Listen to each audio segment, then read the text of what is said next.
खुदा गवाह ड्रामे का अब अंत करीब आता नजर आ रहा है। आने वाले एपिसोड में सुफियान को अपनी मां शरी की सारी सच्चाई का पता चलने वाला है। जब वह अरसलान का मोबाइल ठीक करवाकर फिजा तक पहुंचेगा और उससे बातचीत करेगा तो उसे अंदाजा हो जाएगा कि फिजा का अरसलान से लगातार संपर्क था। अरसलान के फोन में भी सबसे ज्यादा मिस्ड कॉल्स फिजा की ही मौजूद होंगी। इसके बाद सुफियान फिजा को मिलने के लिए बुला लेगा। जब फिजा और सुफियान आमने सामने होंगे तो फिजा उसे पूरी सच्चाई बता देगी। लेकिन जैसे ही सुफियान उसे बताएगा कि अरसलान अब इस दुनिया में नहीं रहा, फिजा के पैरों तले से जमीन खिसक जाएगी। अरसलान की मौत की खबर सुनकर वह बुरी तरह टूट जाएगी, क्योंकि वह भी अरसलान से सच्ची मोहब्बत करती थी। आमिर से शादी करना सिर्फ उसकी जिद थी।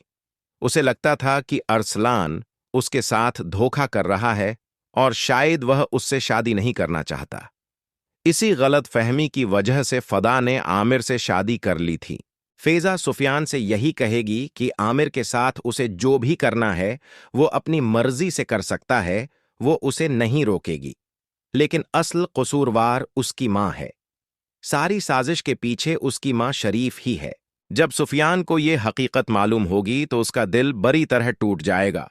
वो कभी सोच भी नहीं सकता था कि उसकी मां इतनी बड़ी हद तक जा सकती है।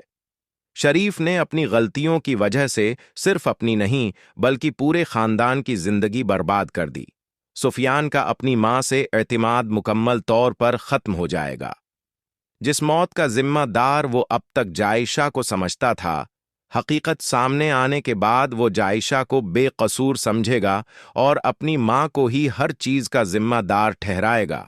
दूसरी तरफ जौहा, जो सुफियान और जायशा के रिश्ते को लेकर पहले ही बहुत ज्यादा बदगमान है। उसे लगता है कि जायशा दोबारा उस घर में वापस आना चाहती है। इसी वजह से वो शरीफ की हकीकत सबके सामने लाने की कोशिश करेगी।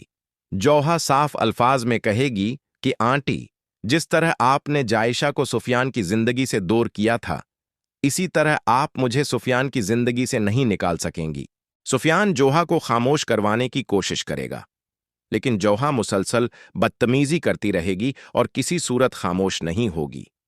अपनी मां की हकीकत सामने आने के बाद सुफियान उससे शदीद बदगुमान हो जाएगा, क्योंकि उसे एहसास होगा कि इसकी मां की वजह से ही उसकी जिंदगी में इतनी मुश्किलात आएं और जायशा उससे दूर हुई। दोस्तों, ड्रामे की कहानी को देखते हुए उसकी एंडिंग काफी जज्बाती और उदास दिखाई दे रही है।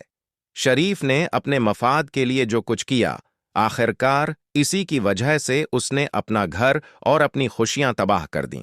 उसने जायशा को सुफियान से दूर किया, इरसलान को इस दुनिया से खो दिया, हामिद की जिंदगी भी बर्बाद हुई और जायशा का इरसलान से रिश्ता भी खत्म करवा दिया। लेकिन हकीकत यह भी है कि शरीफ खुद भी खुश नहीं है। इरसलान उसका वो बेटा था जिससे वो बेहद मोहब्बत करती थी, मगर अब वो हमेशा के लिए उससे दूर जा चुका है। शरीफ चाहकर भी अपने बेटे को वापस नहीं ला सकती। बेटे की जदाई का गम उसे अंदर से तोड़ देगा और आहिस्ता आहिस्ता उसकी जहनी हालत भी खराब होती दिखाई देगी। वो बार बार उर्सलान को याद करेगी और उसकी बातें करती हुई नजर आएगी। दूसरी तरफ ये भी देखने को मिल सकता है कि सुफियान गुस्से में आकर जौहा को तलाक दे देगा। उसके बाद कहानी का उख्तिताम सुफियान और जायशा की शादी के साथ दिखाया जाएगा। सुफियान अपनी मां से मजीद दूर होता जाएगा, जबकि शरीफ की